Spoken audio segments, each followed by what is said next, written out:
You're listening to the Woanderers podcast, episode 7.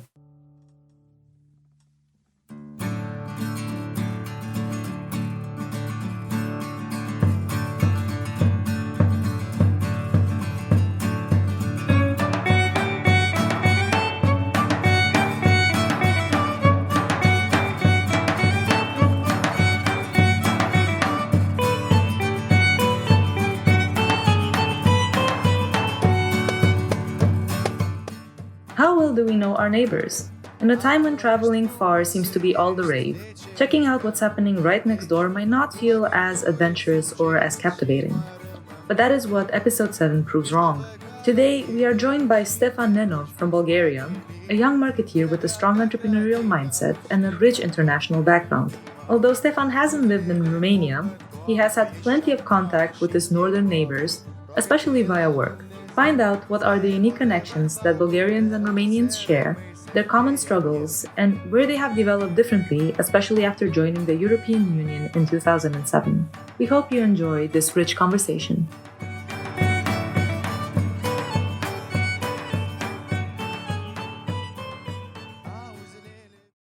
So, Stefan, did you know that in Romania there's a long history of stamp printing that celebrates the Romanian-Bulgarian friendship? No, I didn't know that.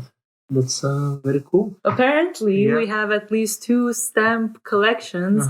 There was one collection in 1948. Okay. I think it was the first one to put the Bulgarian-Romanian friendship front and center. There's like 2 peasants, although I don't like the word, but 2 farmers that join hands and are dancing on the field. And also, there was an anniversary collection in 2007. Yes. On January the 1st. Oh, already in the new times. That's cool. Yeah. When Romania and Bulgaria both joined the European Union, of course, makes sense. Yeah. So there's a big connection between our 2 countries. Yeah, that's very interesting. I think the stamps, to be honest, because in the socialist years, one of the things they were really doing these special editions. Afterwards, the Post of Bulgaria, I know they do it from time to time. It's very interesting because those are pieces of history, you know. And with all the politics that is behind this and that, it's still representative about, as you said, some connection that we were in a similar situation with this historical event in 2007. That knowing or not, willing or not, but it does create some connections, you know, as people, let's say, in life being in the same, having the same event or situation. You know, the same goes with nations, I think, sometimes. Yeah. Definitely. Our 2 countries are pretty interlinked, I would say. Intermingled, yeah. And that leads me to ask you, did you learn something about Romania during your school years? Yeah, I think what I told you, I think one of the good things that we have the educational system, somewhat in my years at least, although things change very rapidly in the education system because of decisions in the educational ministry, there was always emphasis on history. You know, that's, I think, very fundamentally important. The generations to know their history, what was happening. And of course, because we are a neighboring country, we exist there for centuries. We had some fights, you know, we had some good moments. We had some wars, yes, we had some discussions about territory. Exactly, that was happening. But knowing it was already very important. I think many of the huge part of the population knows some basics about the relations between the countries, some certain events with this kind of events happening. I would say in the Middle Ages and historically more of the rivalry, you know, the times of Ottoman, Graf Dracula, you know, not that is Graf, but you know what I mean, those events, the actual historical events there. Then afterwards things are a bit disappearing in the time of the Ottoman rule because everyone was basically busy with surviving. Busy with paying the Ottoman Empire. Yes, and paying the taxes and other things. And then things re-emerge with the fight for independence because a lot of the emigration and the freedom fighters of Bulgaria were actually located in Romania. That's something that I read before we had our interview. Yes, was the closest at that time kind of independent. I think they were paying still money but they were kind of independent because they had the backing of Russian Empire and so on, you know. So it was a bit in the gray zone, middle ground, and across the Danube. That's why when you read for some fundamental of the historical figures, freedom fighters, they were living 4 years from Romania. They were organizing their operations from Romania. They were collecting money. They were, I don't know the details, but they were Romanian figures that they were funding as well. Some of their operation, or they're helping out, That is amazing. Yes. So I don't know the details there, but that's for someone that is a bit more into history and knows about those facts. And we had a celebration, I think last year before, of the certain anniversary of the independence. And there was some very good series on the current generations. So, for example, it's over 200 years, but grandchildren, grandnephews of those historical figures. So they were interviewing such people in Bulgaria, in Moldova, in Russia, and in Romania, because connected to that, I think they have some, maybe in some exhibitions, they have some artifacts about that. And one of the guys, I remember that he was like a relative of a certain Romanian historical figure, was telling about. Maybe I need to look into it, but it was again in such a moment of very important celebration. You see that the Romanian people, Romanian backup then, and whatever assistance was also. And when it was the historical moment of the independence war, 1878, there were also Romanian troops that were taking part in the war. And it was very brutal, very bloody war, but it was, that's why you have modern Bulgaria today. So that's very important as well. There's definitely a strong connection. I'm curious about your own personal connection with Romanians. Like when did you first come in a more serious contact with Romanians, with our culture? Yeah. How did it happen? Yeah, it's so that I went out of Bulgaria quite early after my 18 years, 17 years, went abroad to live and work abroad, first in Cyprus. And this is where already at that time there was quite the community of Bulgarian expats and Romanian expats there. Many expats working in the tourism industry that at that time was booming. It's quite a big tourism industry for such a small island country like Cyprus. It's a fundamental industry for them. And they were just going there for the simple reason, after we entered the European Union, going abroad, working seasonally, or like with my case, staying for longer just to do to get better paid jobs, seasonal jobs. Like me, a young guy, not no any higher education, thinking what to do, just seasonal job, just discovering himself, wanted to live abroad as well, to see the perspectives there. And I think this was similar to many of the Romanian people that I met there. So the first contact was with co-workers at the local hotels where I was working, hotels and restaurants, because at that moment, I would say approximately in the place I worked, 1/3 of the workforce was Bulgarian and Romanian people. And what was your opinion about these people? It was very basic because you have the history, but I think we know about Romanians in the history and the connection, but we don't know much about the modern time Romanians. Where, I don't know if it's in Romania, but in Bulgaria, if you didn't go out of the country, now it's changed from the year that I left the country. It's over 10 years ago. But people were not traveling so often. They didn't have the funds, or it wasn't so easy. Now it became much more so. I think many Bulgarians now have been in Romania at least once to visit in Greece or all the neighboring countries and beyond. But at that time, it was for the modern time, we knew very little. We knew, okay, maybe they're about in our situation. Maybe economically they're on the same foot. Yes, maybe they're not doing so well. And they come here and work. Okay, makes sense. Was a basic knowledge. And me at that time, as now I try to stay more open-minded, so it was like, okay, I don't know much about those people. Let's see how the time goes in the interaction, observing, communicating. So I was at the stage of gathering basically information. And what did you learn? What did you learn from Romanians? It's a lot. It's the connection points, the similarities in some in mentality. especially like we started at a similar point. So imagine a young person coming from Bulgaria and Romania, has lived only in that country, first time is going abroad, is trying to orientate himself in a new environment, a new place. It's a new culture. It's not fundamentally different because this was the southern, so to say, Greek-speaking part of Cyprus, right? Mentalities, similarities are there, but it's also very different because the Greek language is very unique and different, but it's very much an English-speaking country as well. So there were some things that we needed to adapt to. And when you're in such an environment and situation, I think the similarity and the connection points between people become more apparent, and you're trying to look for them. Things like basic things that like food, as you said, the case with zacusca, our debate with zacusca, what is zacusca? Remember we have a bit of a different understanding, but we have the word, the connection point. So imagine you are in a location where the language is completely different. Greek is a very language on its own, although there are many again similarities.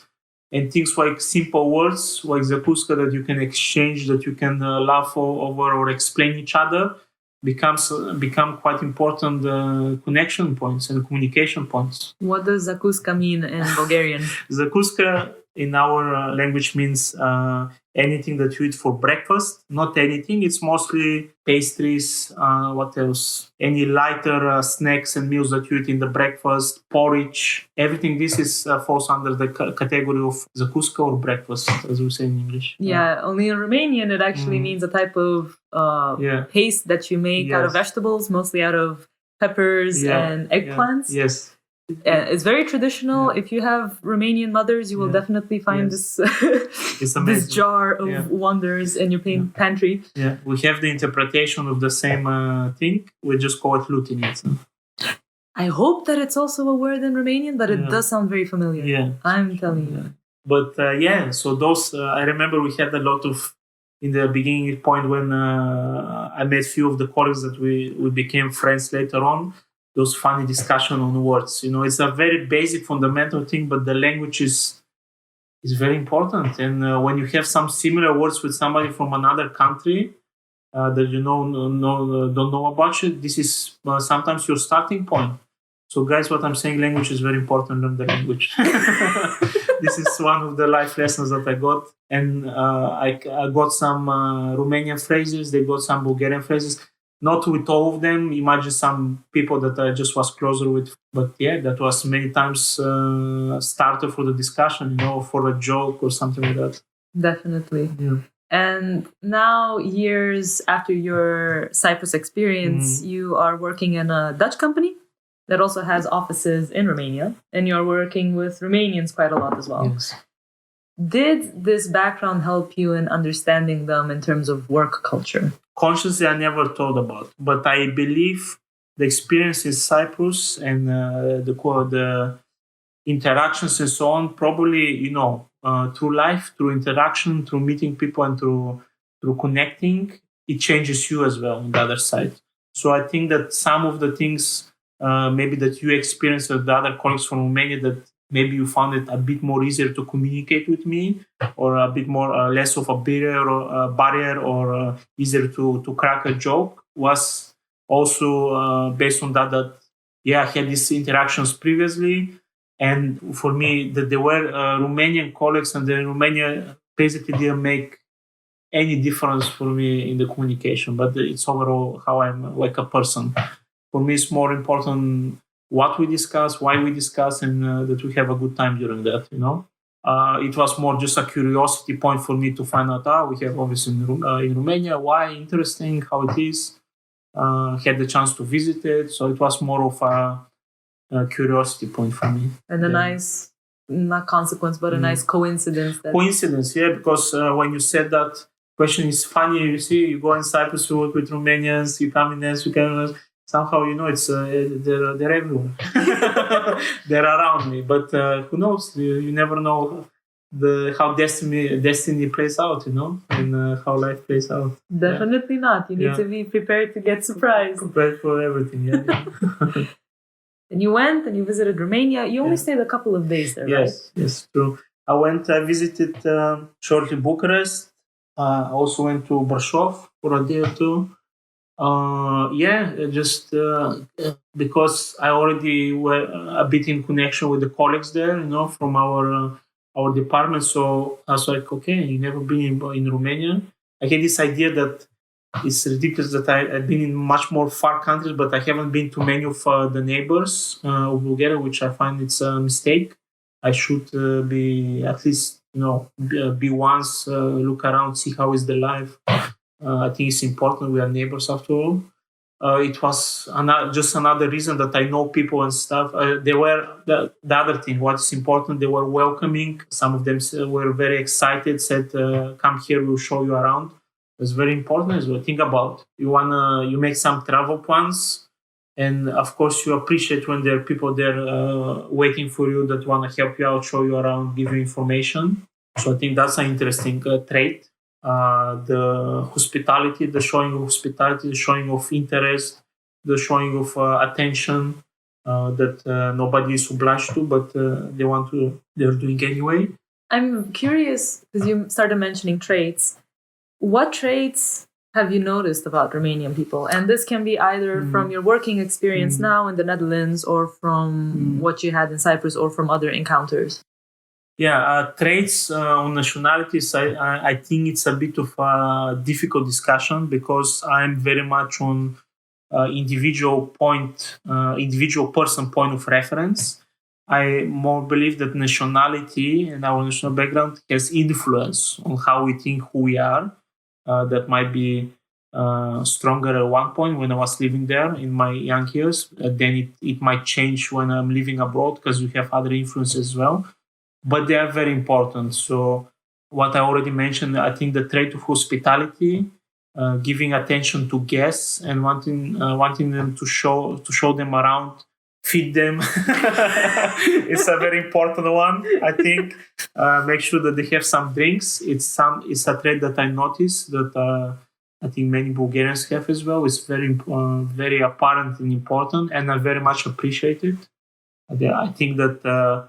We are, living in the Netherlands in Germany. Of course, there is such thing, but it's in a bit more different way, much more subtle, and it's not a common based thing. It's a bit more different.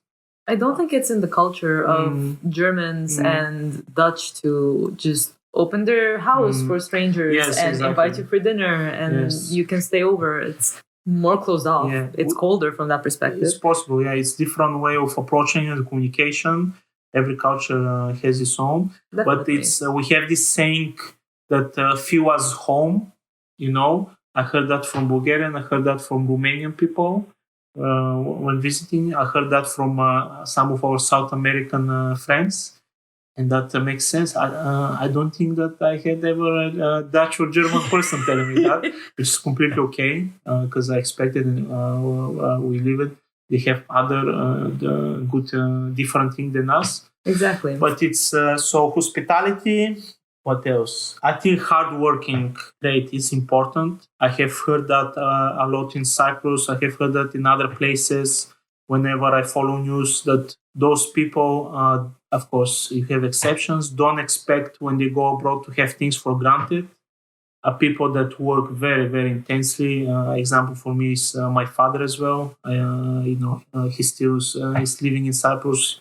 He went through a lot of work, and although they have it, they might have it hard.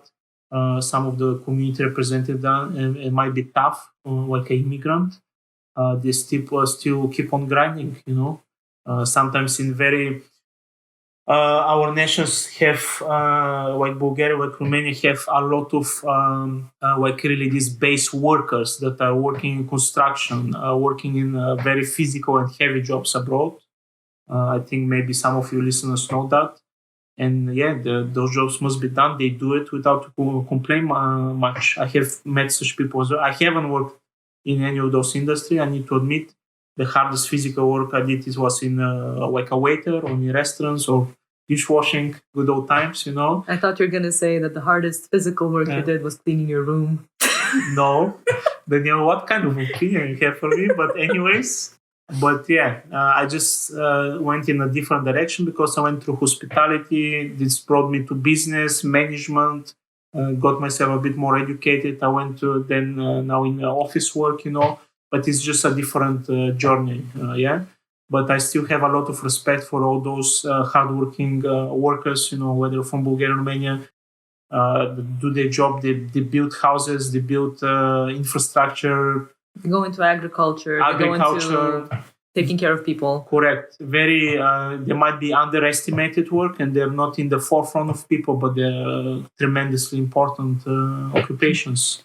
So this is also why those people push so hard, is because they come from of place that they don't have much, from a very difficult economic situation, and of course this pushes them to do a lot, sometimes more in darker spaces. But we still need to acknowledge that struggle, I think. Definitely. So hospitality, hard work. I also think that regarding this point, the sacrificial spirit is pretty high in our countries. I mean, I don't know how it is in Bulgaria specifically, but definitely in Romanian families, you do have members of the families, whether they're the kids or the parents that leave the country, they go into the unknown, and usually they claim this sacrifice for the greater good of the family as a reason for doing all these, putting through all of these hardships. That's from trait towards attitude and mindset you're touching upon.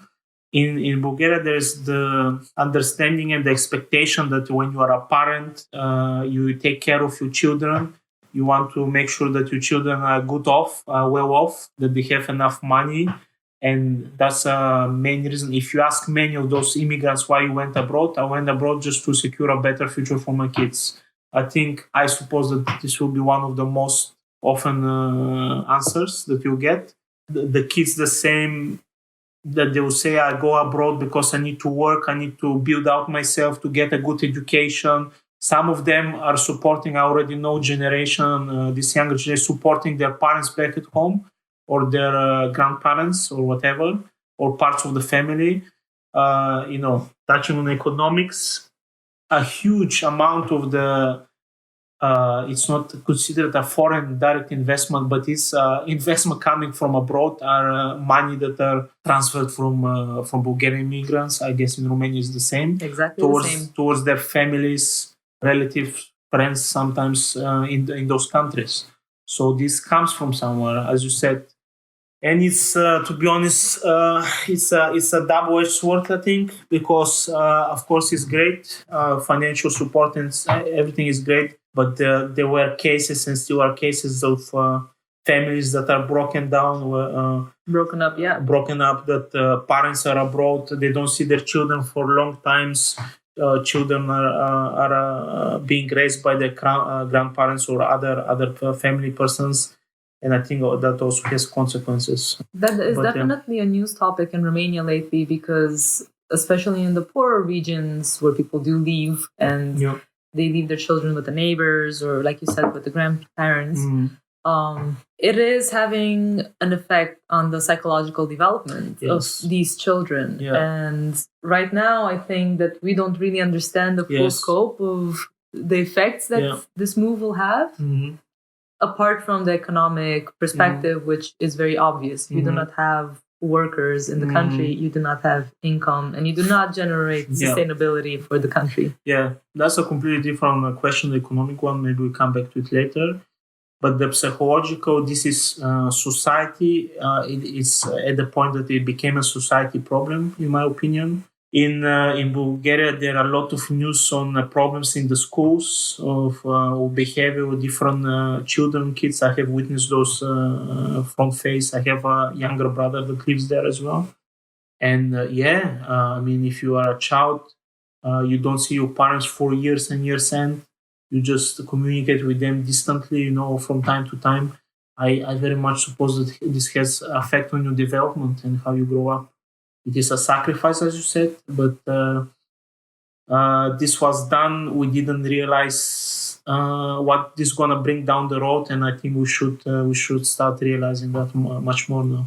Yeah. For sure, the sacrifice is coming from short-term to mid-term thinking, because long-term, You know the saying, the road to some big troubles. I don't want to use the word. It's full of good ambitions, good intentions. Good intentions. So the road to hell is paved with good intentions. I didn't want to say hell because I hope we're not there and will not get there. But to some very difficult long-term consequences is because of a good intention and sacrifice, but that the person at that moment couldn't think through, and they didn't see some of the consequences that followed afterwards. They just saw them post factum. I'm seeing that as well, and that's why we're seeing in the news, because this then hits on the development of the young generation. The young generation is the new population. This is the society, and everything follows one after the other. We are going to see what's going to happen, I guess. Yeah, we are already seeing and witnessing, and we need to see what is our stand towards that. Can we do something? Do we want to do something? Those are the main questions now. One other trait that I think we can see in maybe both Bulgarians and Romanians, definitely in Romanians, is a lack of self-confidence. And I don't know if you already noticed that in your interactions with Romanians, because, for example, when you mentioned, well, they are hardworking, to a certain extent, there is an ambition part that plays a role in Romanians wanting to do something for their life and be somebody. Yeah. But at the same time, I do feel like this drive has some influence coming from this idea of, well, we're not enough, we're never good enough. This is something is heavily embedded in the educational system. Yeah. I don't know if you either notice that or you can compare it to what's happening in Bulgaria as well, or if it's different. Yeah, in educational system, I didn't notice it, at least at my time. Just think about that I was in high school and stuff over 10 years ago, so things change, as I said, fast in the educational system. What my brother is going through probably is different, so I don't have so much impressions there. But it's in the overall thinking, mindset and mentality of a lot of the population. This is completely visible. The mindset of we are behind. I mean, how many times you hear in the Bulgarian news, we are behind economically. We are the poorest country in Europe. I mean, that's a not very good title to hold. And people, you need to be careful with these things psychologically. When you repeat something again and again and again, it has tremendous influence on your mindset, on how you act, how you see yourself, people yourself, your society, your country. So, of course, there's fundamental reasons, and there's a lot of truth in those things. But you need to be careful, that you're not locked down by your current situation, and that you think that this will last forever. So there are things like, for example, the history as well. It's true. We know the recent history. There are not so many bright points, both Romanian and the Bulgarian countries, establishments went through a lot, did a lot, had a lot of achievements, did a lot of challenges, survived occupation of hundreds of years. Not many European countries went through that. So, yeah, you need to make sure that you balance out the good with the bad, what was before, what will come in the future. And I think some of our people just lost prospect there. Maybe they lost hope. Yes, this is also very much possible, but yeah, I cannot say that they don't have reasons for that and this and that, but I'm just telling, be careful what you're thinking and what you're saying, because this is influencing your life, your society, your people around, and basically your future and the future of a country. If you go abroad and you live abroad, that's of course a choice, and you can say my life is not only there, it's also a choice. But yeah, we just need to be conscious about that. Another thing that is important there is the development of our countries, right? We came out from socialist, communist rule and governments. Dictatorships. We went into democracies, Western-type democracies, and the rule of capitalism. And when we started, also our generation, when we were younger, and our parents, the idea was Western Europe countries, was the US, was prosperity, make money, commercialism. And it's great, but we need to think if that was sustainable. We need to look at the world situation today and to ask ourselves, where we are, where did we reach. Maybe something is mistaken also in some of the goals that we have, or we were delusional. So I think, we were at that stage of many of my competitors were of the stage of we're behind, we're lagging, I need to prove myself, prove my worth. But we need to be at the stage of what are my values, where are we, what did we achieve, what's what we were striving for and sacrifice for actually the thing that we want, and does this stand the proof of the future? So I think that's where we're going now. I think for both countries. Yes. How much this is realized by the population is a different question. Who is discussing that is a different question. But I think for me, it's just the natural evolution of things. Definitely. And related to this, we can talk a little bit about politics in Romania and Bulgaria, because... Amazing topic.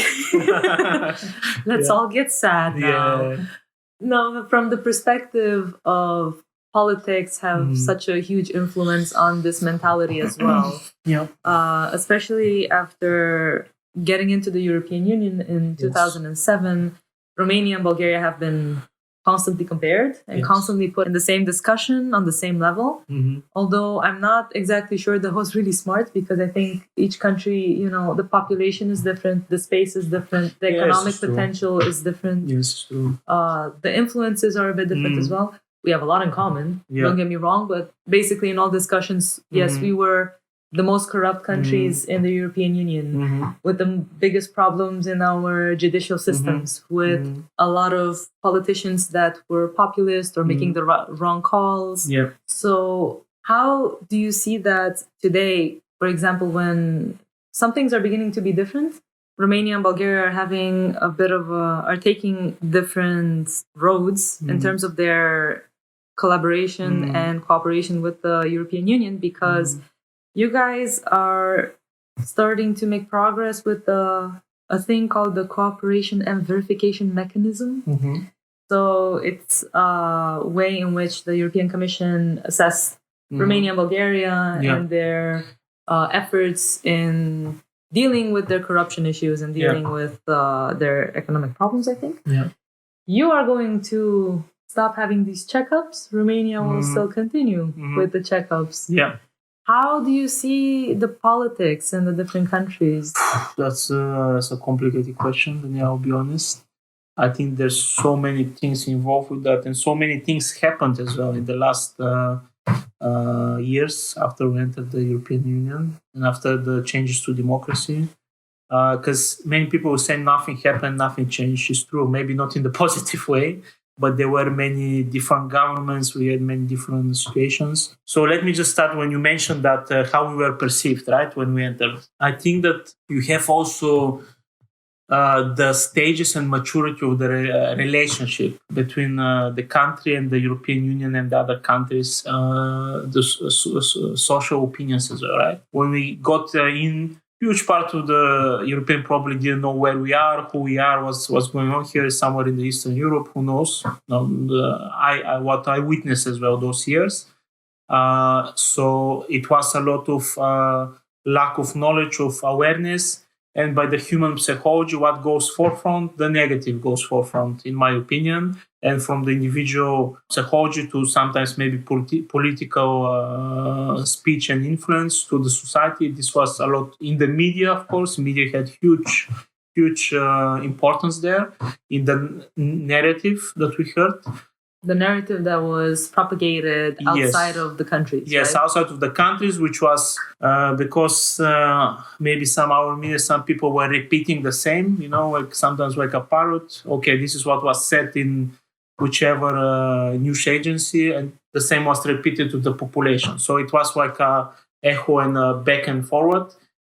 And the narrative in media and society are very important because they can build the reality around. So one needs to be very careful. There was a lot of course, reason behind this stuff.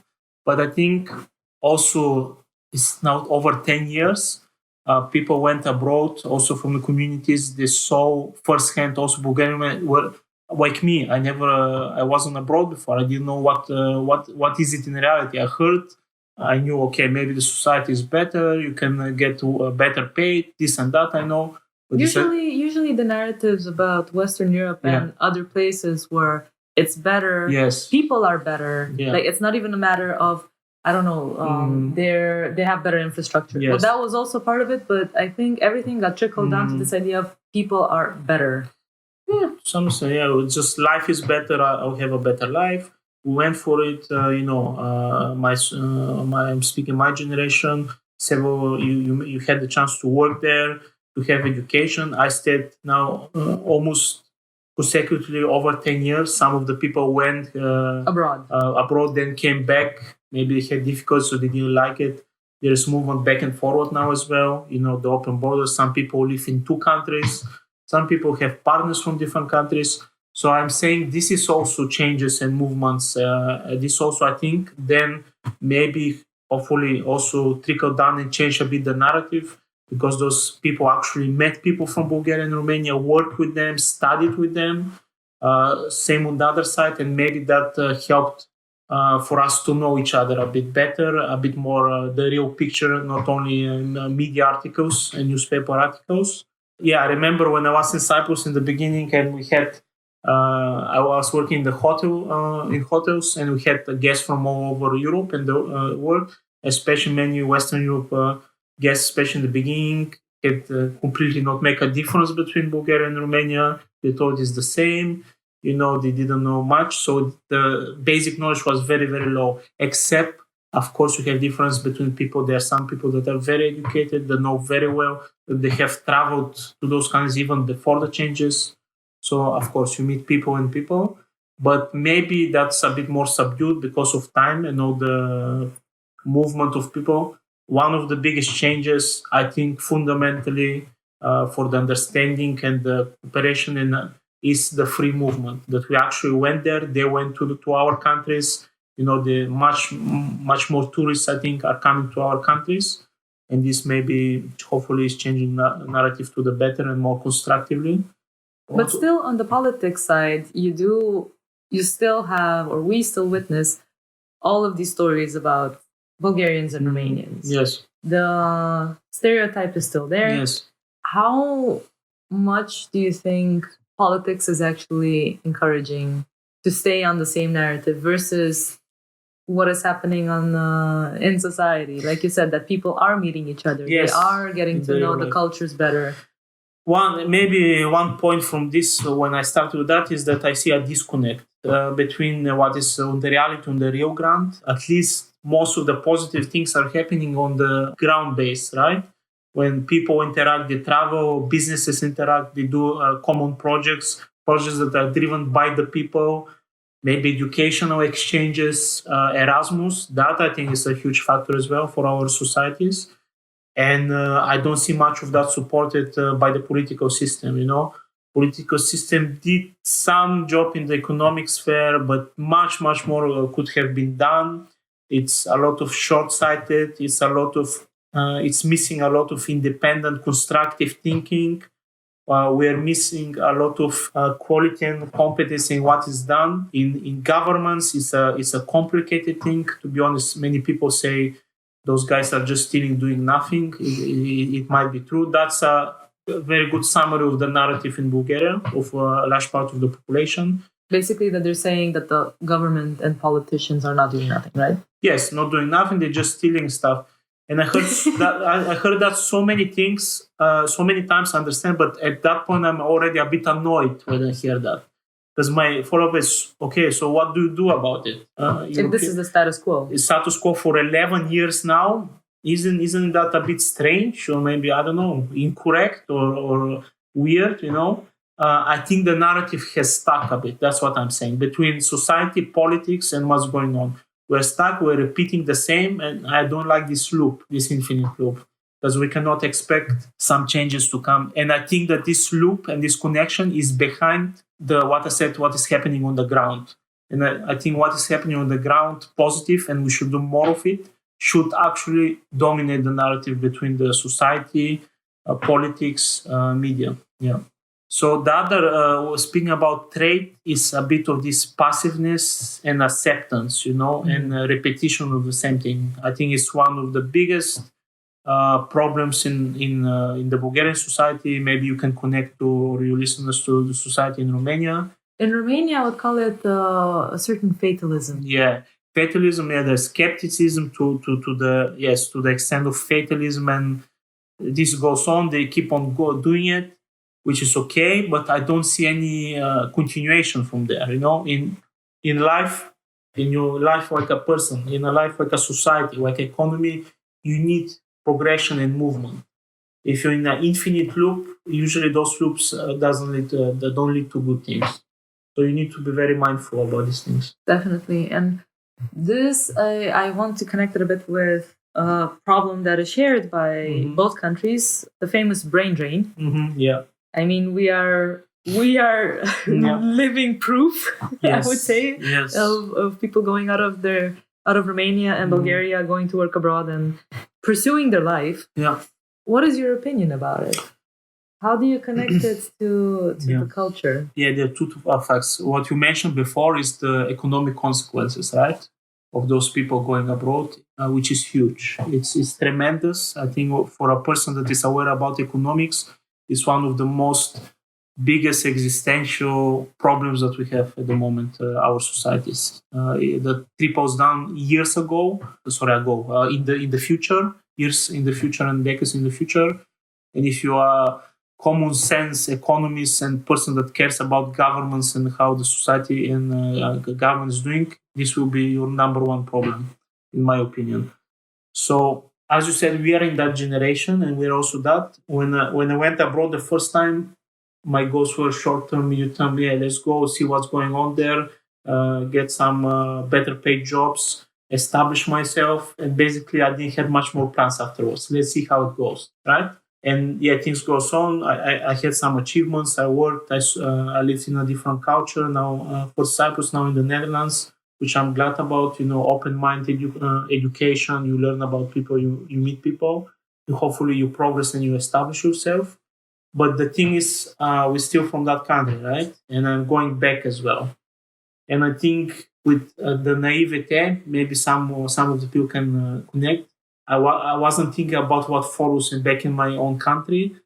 It was mostly about myself. But now when I go back, and I need to go back because I have family members, and still it's my country, I'm a citizen, I see that I think I had some delusion that things somehow gonna slightly better themselves or stay the same. By themselves, which is complete delusion, I realize now.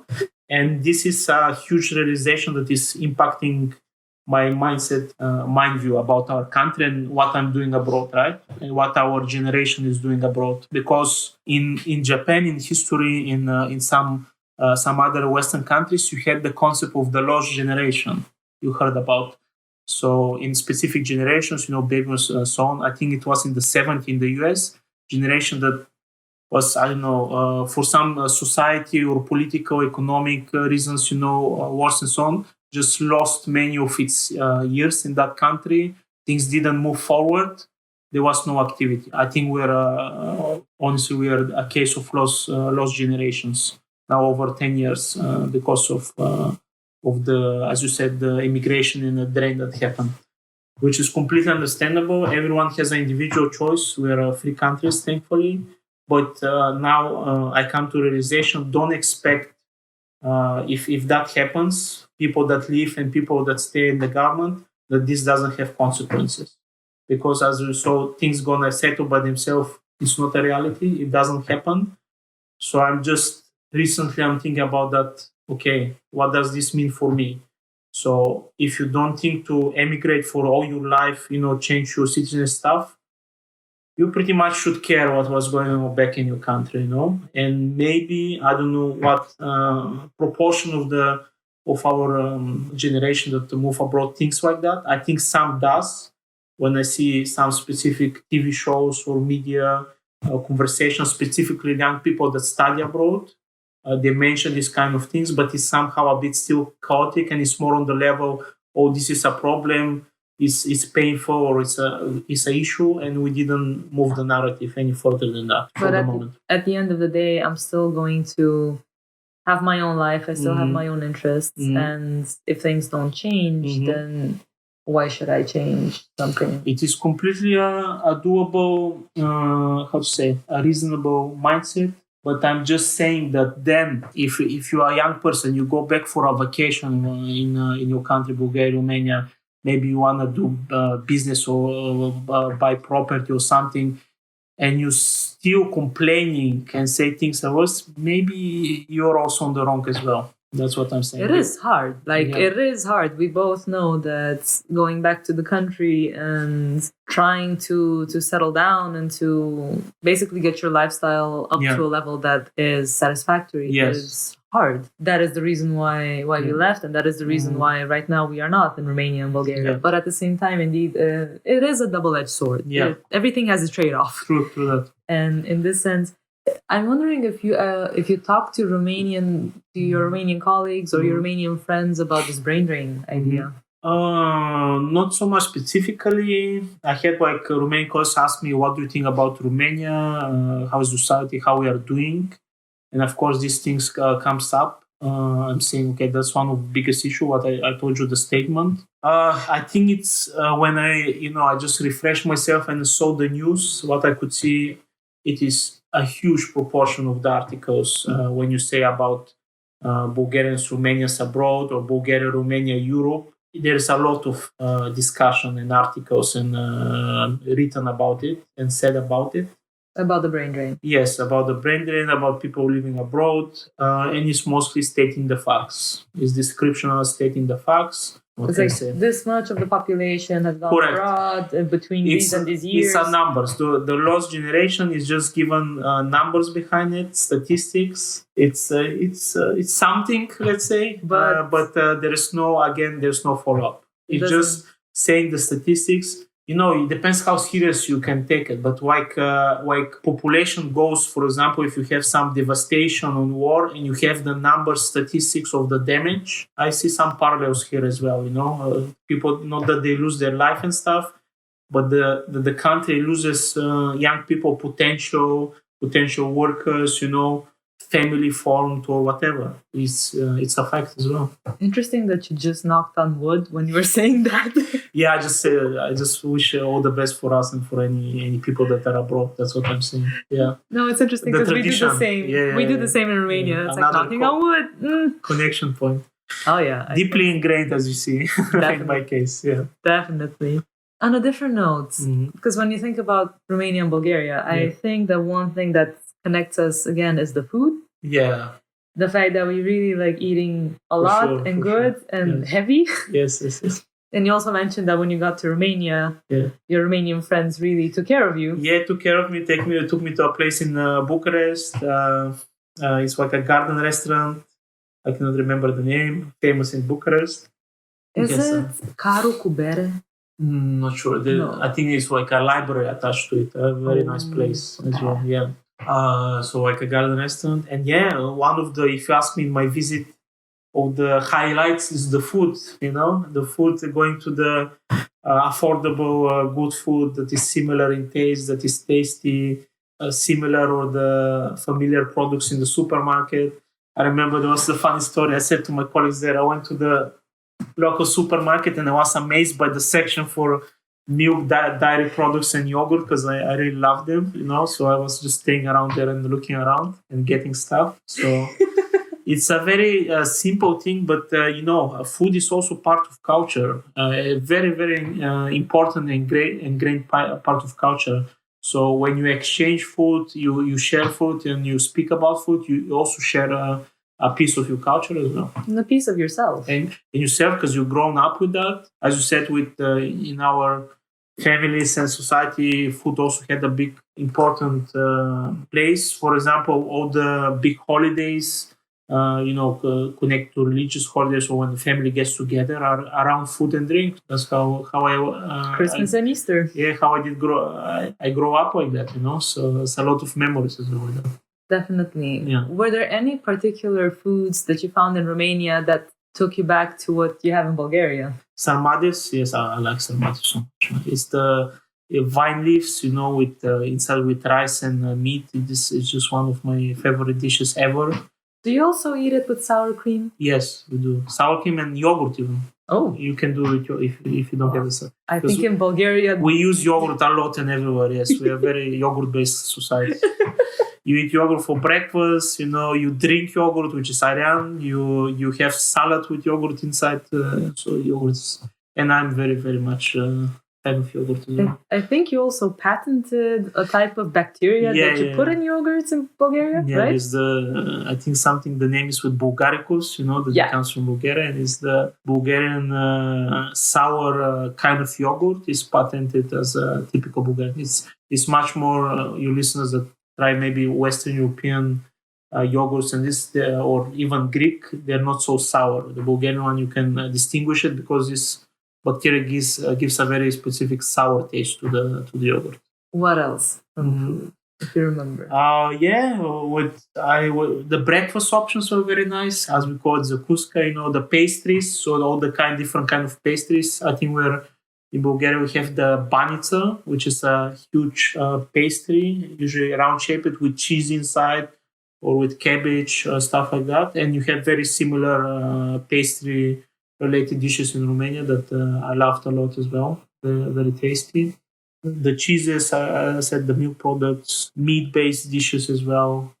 What I tried there in the restaurants. So, Do you also eat salami for breakfast in Bulgaria? Not so much. Me, no, specifically. Some people might do it. Depends how they start the day.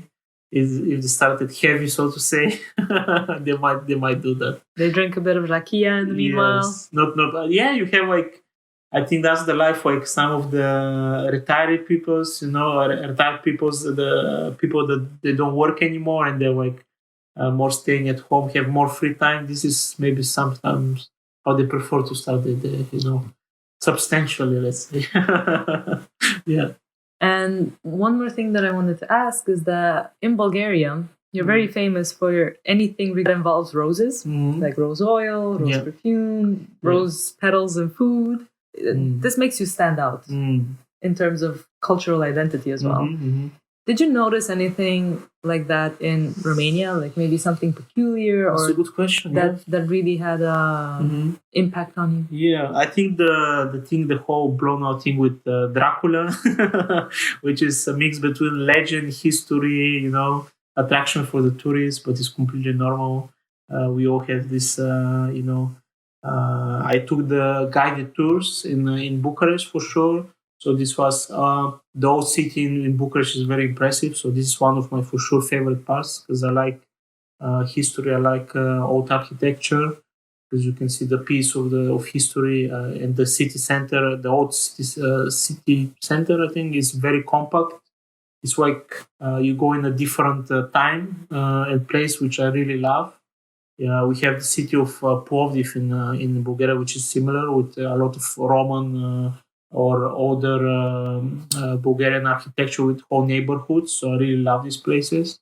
I think it's very special. So the same in Bucharest. And so we were told the story about Dracula. Here is the resting place, all the thing. In Brașov I went as well, the churches, the Black Church. I'm just thinking about the standout aside the Dracula story. The food, of course, is a high point for the alcohol. Some specific beverages came up quite often. You should try that. That's a very, again, also common point because of the beverage. But you need to understand that it's part of the culture, and this is a different relation to alcohol. I'm pretty limited on alcohol. I just do it in the society, or just to try something new. Those societies, this was used a lot for bonding and for socializing when people were getting together for a fest or to celebrate a birthday or something. So that's, I think, similar in Bulgarian and the Romanian society. So that's why this beverage is so important, ingrained also in us. It's they're also homemade. They're also homemade. Another factor that in Western Europe, homemade alcohol it's not very often you can. It's less common. Less common, maybe in countries like wine producers, like Italy, France.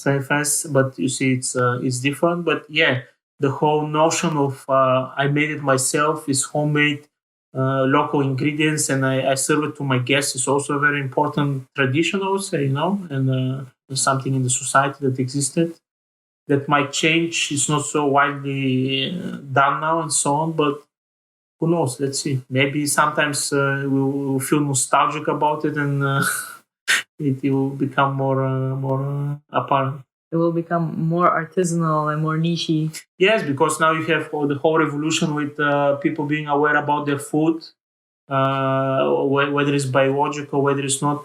And those alcohol, you can have different opinions about them if they're done, but they were, let's say, biological product, right? I think that's an interesting point, because the whole discussion about having biological food, at least in Romania, at the beginning it seemed ridiculous. Like you had the grandparents who had their gardens, and everything was, you knew where your food was coming from. You had the animals as well, and your grandma would go, at least my grandma would go, what the hell are you talking about biological? Like you see, like why is this a topic even? It's normal. Yeah. Nowadays, indeed, we became more urban, I would say. Yes. People started going into digital careers as well. Yes. And they're a bit more disconnected. But still, I do appreciate that. And I think in Bulgaria, it might be the same. This connection with tradition, it is stronger than, for example, in Western Europe. I come from more areas that are out of the bigger cities. That's from where my grandparents, my family comes from. So I was closer to the nature. These things are more common for me, also the agriculture, your own produce. So it wasn't a miss for me. But when you go to a very urban lifestyle, whether it's Western, now in the bigger cities in Romania and Bulgaria is the same. There's a lot of difference. It's much more difficult to get to it, if you don't have land, if you cannot produce that, or if you don't have family that has land. And in Bulgaria, I don't know how it's Romania, but land ownership and smaller agriculture reduced a lot significantly. So that's why it's much more difficult to find homemade production, I think. But why? Why did that happen? It's because, as you said, the urbanization move. We come from traditional, I think, agricultural societies, isn't it? In Bulgaria, that's for sure true. It was in my family. My grandmother had land. They were working on the land. They had holding domestic animals, producing their own milk, meat, vegetables. The generation after that, my parents at a certain point didn't produce anything. All that was left when the older generation went away. I went abroad, so you can imagine that there's not much anyone to take care of that, right? Or to continue the tradition. So I think that happened in many families and smaller societies and stuff, and just perished away for the time being. I think that things come the opposite direction one way or another, and might be that we will see more revival and people being more conscious about that. Because I think the biofood is important, the topic about your health, but it's also the important topic about how sustainable is the production and agriculture that we are used now with the mass production of food, of whether it's meat or whether it's plant-based. So maybe in the future we need to rethink. Maybe you see more people taking care of their own food, and homegrown, gardens will become more popular. I'm just speculating here. Let's see. I mean, it's definitely something that should be taken into consideration, especially since, yes, we do have more food than ever, if you think about it on a global scale. But at the same time, the food, because of the ways that we are producing it, the traveling that it does around the world from one place to the next, its nutrients are less. And we eat more, but with less nutrients. That's a very good point. But I think that one positive point that we still have to a certain extent in Bulgaria and Romania, it is that we still have a connection to the land. Not as big, not as much. I do see, at least in Romania, a bit of a revival in that sense. So exactly what you were talking about, like younger people starting to go into farming or into, they might inherit some land from their grandparents and they figure out that, hey, we can actually do business with this land. Yes. which is a very, very healthy mindset, I think. I encourage that because it's you can think about the wasted opportunities as well. Definitely. Also, internationals are coming to Romania and Bulgaria. Yes. Some of them are starting their farms based on the traditional ways of doing agriculture, and they're learning a lot from the locals. And they are profiting from it to a certain extent. Now, I do not know the numbers, the yearly numbers that these farms are creating, but I find it fascinating that, you should, in these conditions, you should take the best out of the locals. You should also bring your own innovation and your own input. And to be very honest, I do think that, at least, I think both Romania and Bulgaria are blessed to be geopolitically where they are. Yes, geopolitically, the nature that we have.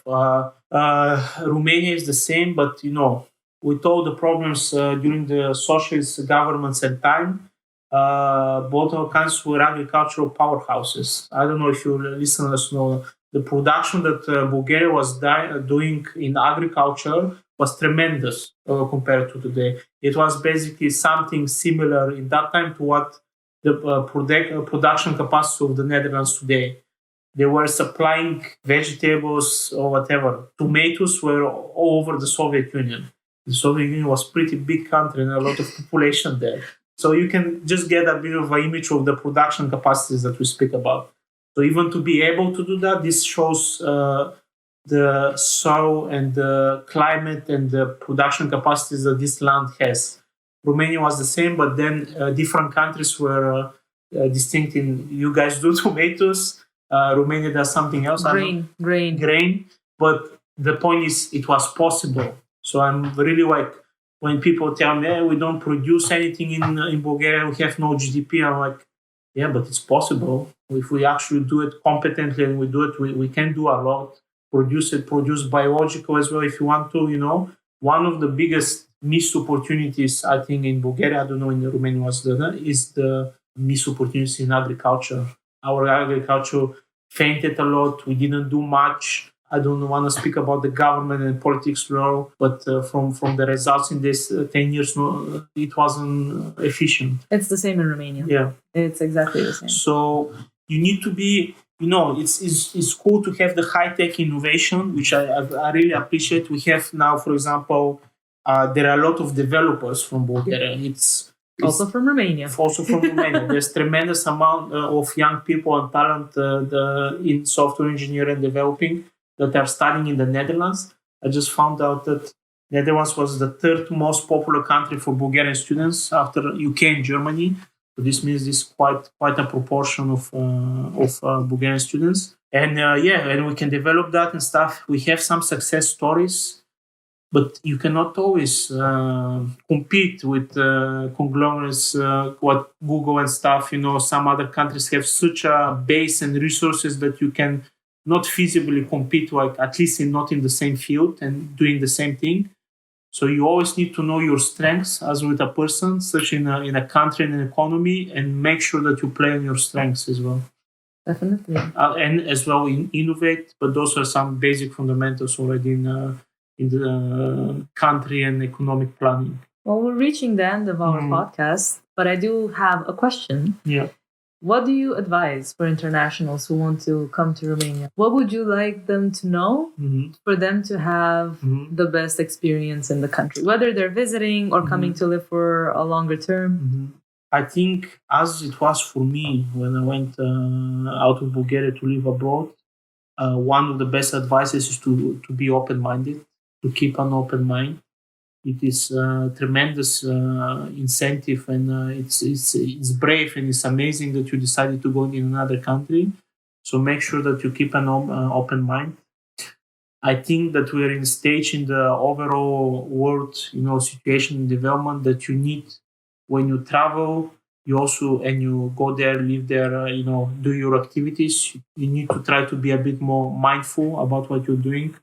You need to educate yourself and make sure that you understand to some extent the culture and the people and treat them with respect, the same that I'm trying to do when I'm abroad. Because we have many, many fundamental issues nowadays, I think. But based on such small things, mindset, attitude, trying to be a bit more a mindful, humble human being, assisting people, respecting people, learning from them, educating them as well to the better. It's, as I said, if you ask me about some of the most positive things, I told you the free movement of people being able to interact on the ground-based level, human to human, studying the different country, I think this is one of the biggest capitals and investments for our societies. Cool. Stefan, Yes. It was a pleasure. Thank you very much.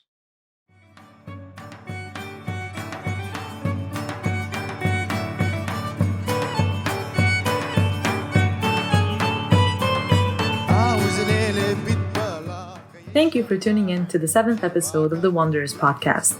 I think we all learned a lot from Stefan about the Romanian-Bulgarian connection, and if you feel inspired by this conversation, then please share the episode with everybody that you know. Your friends, your family, your cat. We don't discriminate. That is how we can get the podcast out there for those who, like you, find it of value.